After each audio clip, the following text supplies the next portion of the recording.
नमस्ते सन्चै हुनुहुन्छ नि बिसन्चो स्याउ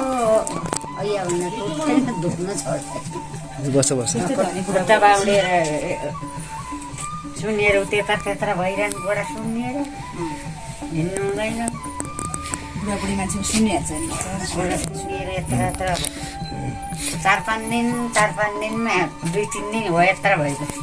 आमा तपाईँ कति वर्ष हुनुभयो? 90 सालको भुइँचलो जाँदाखेरि वर्ष दिनको भइ चुरे है चाहिँ अघिल्ला माघमा जन्मिएको अरे वैशाखदेखि 90 साल लागेको अरे अनि खेर माघमा भुइँचालो गएको अरे 90 साल भनेपछि लगभग 94 वर्ष हुनु गइसक्यो। यो आज अब त 22 साल लाग्न थाल्यो होइन आमा? होला त म जान्दिनँ। अनि 94 वर्ष 94 वर्ष भइसक्नु भयो भनेपछि अनि तपाईँको कति सालमा विवाह भयो? कति साल चाहिँ होइन म जान्दिनँ। कति वर्ष पुगेर 16 वर्ष लागेपछि मेरो जस त्यो बेलामा पनि ठिकै मेरो व्यवहार छ छोराछोरी त निकै पछि भयो धेरै पछि भयो त्यो बिर्सियो छोरा जन्मिएको मलाई सम्झना छैन। अब त खाना दिएको कुरो त त्यता राखेर त्यतै बिर्सिन्छ आमा बिर्सिन्छ है। तपाईँ कतिजना छोरा कतिजना छोरी भन्दिनु न? 4 भाइ छोरा 2 छोरी। मेरो आँखाले देखेका त्यति हुन् अहिलेसम्म हिँड्दैछन्। नाति नातिना नि होला नि फेरि टनक्कै नाति नातिना पनि कसैको केही तल माथि परेका छैनन्। कसैले ढाक्लाउनु पर्दैन। मेरा भएका जति तल माथि परेका छैनन्। राम्रो छ बाबुमाले हेर्नु भएको छ बेरासम्म। अब म फुर्लुको मर्न पा आनन्द हुन्थ्यो। मलाई केहीको फिर्ता यो छोराको यो नाति नातिनी यस्तो भयो भन्नु नि छैन। छोरीको यस्तो भयो भन्नु नि छैन। छोरीका पनि रगरगी हिँड्ने सलसली छन्। छोराका पनि नाति नातिना यतिखेरसम्म मेरो केही छैन। पलाती नै होला पलाती थुप्रो मैले यतिखेरसम्म चाहिँ मेरो केही छैन। भनेपछि लगभग 94 वर्षको आमा मजाले अझै हिँडडुल गर्न मजाले सक्नुहुन्छ है आमा तपाईँ त है? कस्तो अब चाहिँ अलिक गाह्रो हुन थाल्यो है आमा? अघि माथिसम्म पुगेर आउनुभयो मलाई खुसी लाग्यो। छोरा छोरी घरमा जान सक्नुहुन्छ सजिलोसँग जान सक्नुभयो। अनि अहिले रोग चाहिँ केही छैन नि हजुरलाई? कस्तो के छ? रोग त यही टाउको दुख्छ। अघि छोप्थ्यो झ्याप्पी त्यसले छोप्थ्यो पुर्लुक मर्थे। पछि त्यो पर फुलचौरको मान्छेले उपचार गरिदिएपछि त्यो छोप्ने चाहिँ हरायो। अनि अझै नि यही टाउको दुख्छ धेरै। यही टाउको दुख्छ 4-5 दिनमा 1 दिन 2 दिन यही टाउको फुट्ला जसरी दुख्छ। अनि फेरि आफै बिर्सेको हुन्छ। तपाईँ त्यो ठुलो दुर्घटनामा पर्नु भयो अरे आमा? लड्नु भयो है? लडेर हात खुट्टा भाँचिए एउटा केही त हात यस्ता छ नि हेर्नु। हजुर एकदमै गाह्रो छ हातको अवस्था होइन? हो नि आमा? त्यो लडेको नि बल्झ्यो आमालाई। छोरी हेरी यसरी बसेछ नि। त्यसो गर्दाखेरि उहाँको चाहिँ पुरै अन्तको मासु लगाएर सबै हात भाँच्यो। कुटुकुटु गर्छ आमा? घुम्छ हाड यहाँ खरु हजुरमा चाहिँ तपाईँ कति वर्ष हुँदा बित्नु भएको? लडेको होइन हजुरमा चाहिँ कति वर्ष? म अब कति वर्ष चाहिँ अब अहिले मैले सबै बिर्सिनु याद हुँदैन नि आमा? अब 94 वर्षको मान्छे आँखा कति देख्नु छ आमा त हजुर? देख्थिनँ अहिले। म पोहोरसम्म के अस्ति माघ होइन मङ्सिर पुस कार्तिक मङ्सिरसम्म म अलिअलि देख्थेँ। हजुर झन् देख्थिनँ। अहिले त यहाँ भुइँतिर केही भए पनि देख्दिनँ। 94 वर्षको उमेरमा पनि आमाले चस्मा नलाइकन हिँड्न सक्ने अवस्था अस्ति दिनसम्म हुनुहुन्थ्यो। अहिले अलिअलि कमजोर भएको भनेर उहाँले भन्नुभएको छ।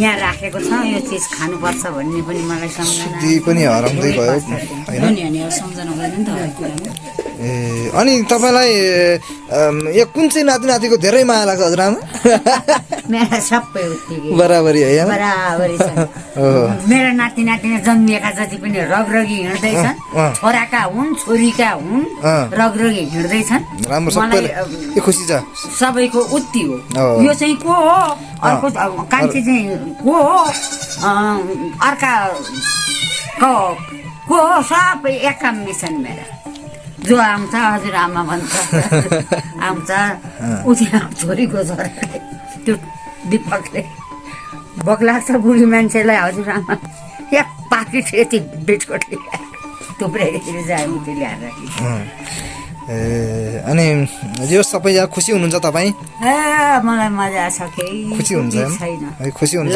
छोरीले दिएर लगाइरहेछु छोराले दिनुहुन्न कि हो इष्टमित्रले छोराहरूले कहिले काहीँ नातिहरूले ल्याइदिन्छन् हजुर जे हामीलाई खाँचो छैन यहाँमा खाँचो छैन नातिहरूले ल्याउँछन् छोरीहरूले ल्याउँछन् पहिला धेरै दुःख गर्नुभयो आमा तपाईँले है 5 दिनमा नरायण गरेर 6 दिनका दिनदेखि कोक्रामा नानी बोकेर संसार पृथ्वी गरेको छु मैले 5 दिनमा नरायण गरेर 6 दिनदेखिबाट कोक्रो बोकेर भैँसीसँग कहाँ पुग्ने वस्तुसित अझ हाम्रो बुवालाई त वनमै जन्माएर ल्याएको भने होइन वनमै था कसलाई हो त्यस्तै लाग्यो त मलाई होइन होइन वनमै था तर एकछिन नआएको भए त तर छोराछोरी जन्मिए 3 दिन बेथा नलागिकन एउटा मात्रै जन्मिया छैन 3 दिन 3 दिन लाग्दा पनि हस्पिटल जाने कुरा भएन त्यो धामी झाँक्री चाहिँ लाउनु पर्थ्यो होला आमा हजुर धामी झाँक्री चाहिँ लाउनु पर्थ्यो होला है धामी झाँक्री नाम्दैन हस्पिटल पनि गइनँ म आमा त्यो बेलामा तपाईँले घिउ कति माना थियो मानाको कति पर्थ्यो कि तपाईँले थाहा पाउँदाखेरि मैले थाहा पाउँदा पहिले कति थियो मलाई थाहा छैन रुपियाँ मानु भएको चाहिँ थाहा पाएको रुपियाँ माना घिउ हो कि घिउ रुपियाँ मानु भयो अरे है अब के खानु भने चाहिँ सुनेको सानै हुँदाखेरि ए रुपियाँ मानासम्म घिउ तपाईँले खानु बुवा खस्नुभयो छिटै बुवा खसेपछि दसैँ आयो भने तल खानी गाउँ भन्ने ठाउँमा धान लिन गए त्यहाँका मान्छे नि मुनि गए अनि फेरि हो त्यो धानको ढोक्रो त्यो बोकेर रुँदै 4-5 धान बोकेर दिएछु मैले दसैँ कहाँबाट आमा खानी गाउँ भन्ने ठाउँबाट तल मृगबाट यो माथि मैना पोखरी त्यस्तै दुःख गरेर 15 वर्ष पुगेर 16 लाग्दा असारमा बिहे गरेको हो मेरो असारको 6 गते बिहे गरे हजुर ए अनि भनेपछि तपाईँलाई त्यहाँबाट पहिला त गाई भैँसी टनकै पालेको ए गाई भैँसी धेरै पाल्नु त्यहाँमा सबैलाई थाहा छ कोक्रो 5 दिनका दिन नरायण गरेर 6 दिनदेखि कोक्रो बोकेर दुध दोहोरा खाएको चिन्नकानी हो 2-4वटा वस्तुको भैँसी पालेर तर अहिलेको नागा नागिनीहरू बेचे खान्थ्यो होला नि काम गरेर खानु सक्दैन खाएर बस्छ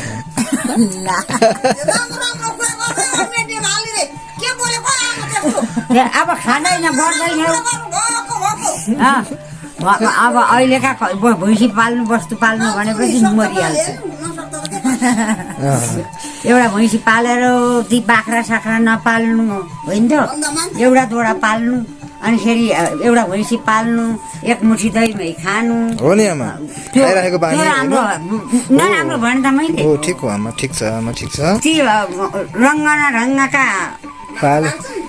बाख्रा पाले न एक मुठी दहीमै खानु छ अनि कमारी नि पालेको छोरी हो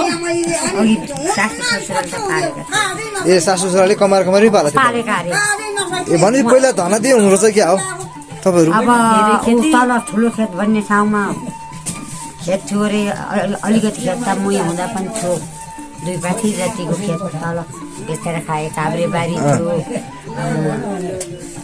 2-3 मुठी धान आउँथे खेत थियो सबै बेचेर खाएर सकियो काभ्रे बारी थियो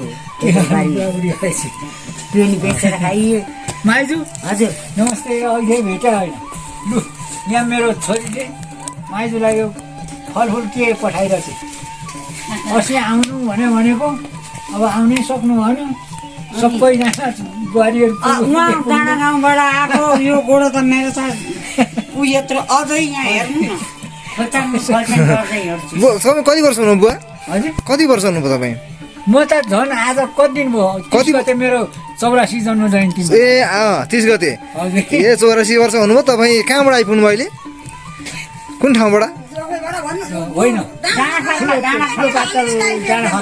ठुलो पातल गाविसको डाँडा खर्क भन्ने ठाउँबाट तपाईँ आउनुभयो है भनेपछि उहाँ माइजू पर्नु तपाईँको माइजू छेउ बस्ने माइजूको छेउमा बस्नुहोस् ल माइजूको छेउ बस्नु गफ गरौँ एकछिन ल हामी बसेर है अनि अनि हजुरको ठुलो पातल गाविस भन्नुभयो यहाँ चाहिँ माओली गाविस होइन नगरपालिकै ए नगरपालिका भने कुन ठाउँमा पर्यो जिरी नगरपालिका ए जिरी नगरपालिका पर्यो ए अहिले छ ठुलो पातल जिरी नगरपालिका डाँडा खर्क खर्क गाउँको नाम चाहिँ ए डाँडा खर्का पर्यो है अनि के छ अनि तपाईँ 84 वर्षको उमेरसम्म उहाँबाट हिँडेर आउनुभयो कि गाडीमा आउनुभयो गाडीमा आउनुभयो मजाले यति कडा हुनुहुन्छ है मजाले हिँडेर पनि आउनु तयार सक्नुहुन्छ है तपाईँ त कति तगडा यहाँ मामा माइजूको ए माइजूर सरी माइजू र भान्जाको मैले एउटा सानो कुराकानी तपाईँहरूलाई देखाइरहेको छु दर्शकबिनहरू अनि के छ अनि तपाईँको नयाँ नौलो खबरहरू आजभोलि के छन् नौलो खबर केही छैन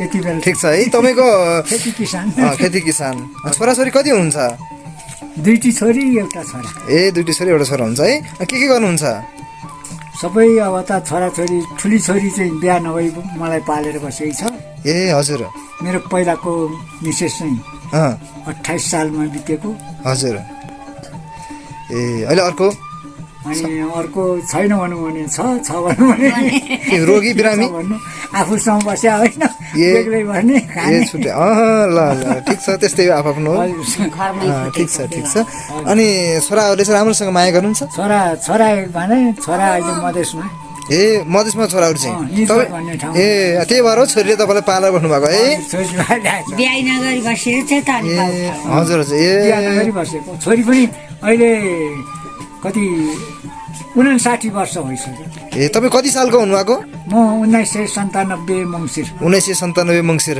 1997 मङ्सिरमा भान्जो जन्मनुभयो माइजू चाहिँ 1990 साल भनेपछि 1998 सालतिर पो माइजू हुनुहुँदो रहेछ भने थाहा भयो यहाँ हाम्रो अनुमानमा भनेपछि यति वृद्ध अवस्थामा पनि माइजू र भान्जा कति यो एकदम के अरे जवानी तरुण देखिन्छ हेर्नु न कति बुढा मान्छे पनि आहा कति होइन हँसिलो मुहार आहा कति सुन्दर लाग्छ मलाई तपाईँसँग भेटघाट हामीले दिवालीमा भएको थियो आज फेरि भयो भाग्यले हाम्रो एउटा व्रतबन्धको कार्यक्रममा हाम्रो भेटघाट भएको हो त्यसपछि हामी चुटुक्क आएर यहाँ हामी गफ गरिरहेछौँ र तपाईँहरूलाई देखाइरहेछौँ दर्शकबिनहरू बुढापाकाहरूको कति कुराहरू मिठा हुन्छन् रमाइला हुन्छन् कहानीहरू त्यो कारणले पनि तपाईँले मैले सुनाएको हो दर्शकबिनहरू अनि के छ खेतीपाती कति गर्नु भएको छ अहिले खेतीपाती यसो आलु हुन्छ ए आलु प्रशस्त कति रोप्नुहुन्छ बुवा मकै गहुँ कति बेच्नुहुन्छ आलु कति बेच्नुहुन्छ आलु वर्षमा त्यस्तै बेचिन्छ 10-8 हजार 10-8 हजारको थोरै बुढाबुढीले गरेको कमाइ